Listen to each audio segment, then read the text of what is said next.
Hi, so our woods here, January 25th. It's about, I guess, -5 or 6 right now. We're headed up to high of +3.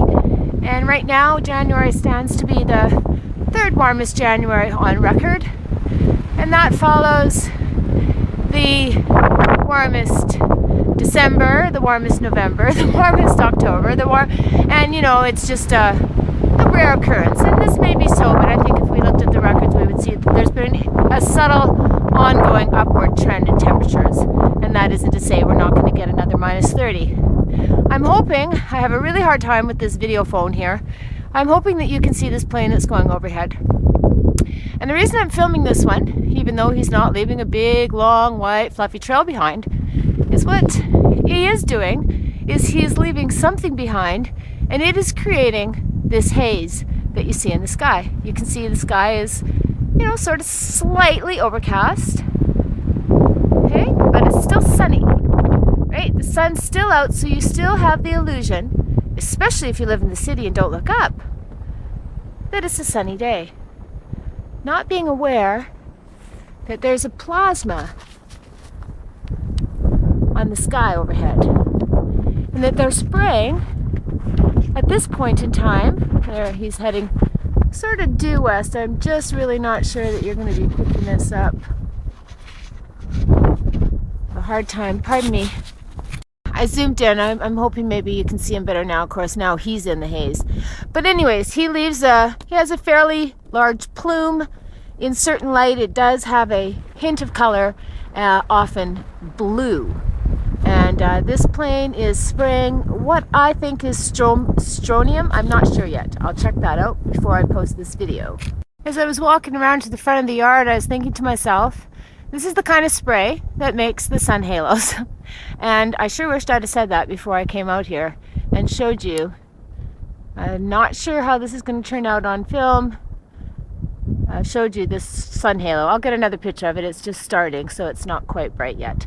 But what I did want to show you out this side is over here in the north. This is looking now to the northeast. You can see where there is some remaining blue sky.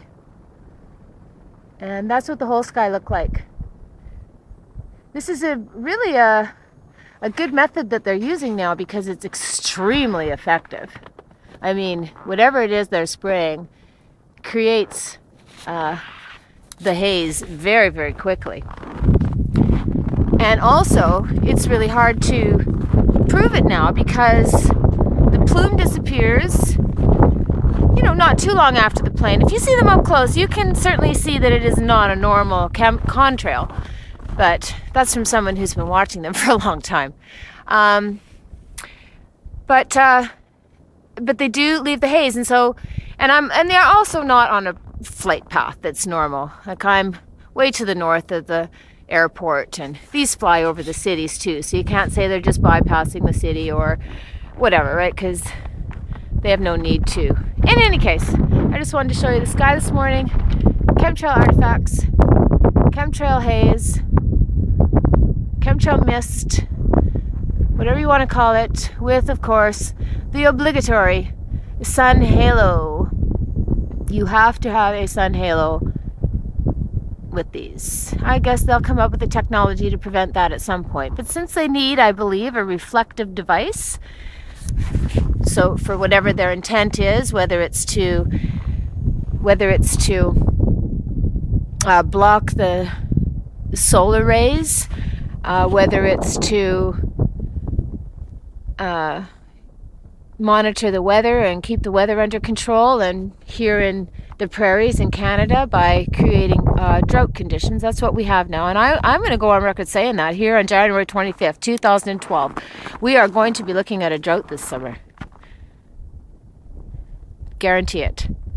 So whatever is going on, it's going on, and the best evidence, sadly,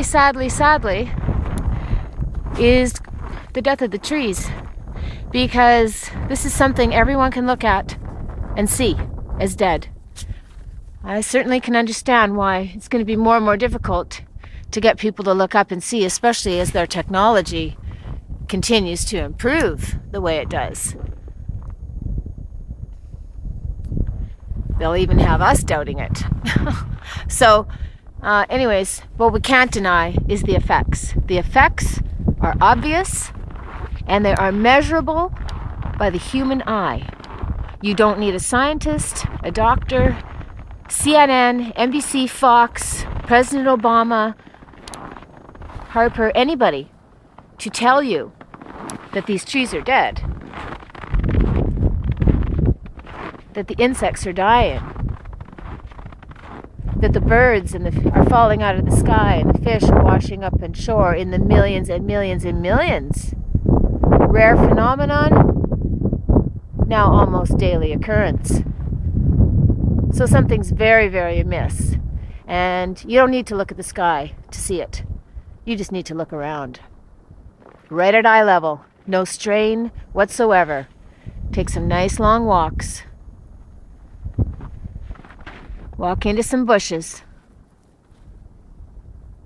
and take a look, and you'll see.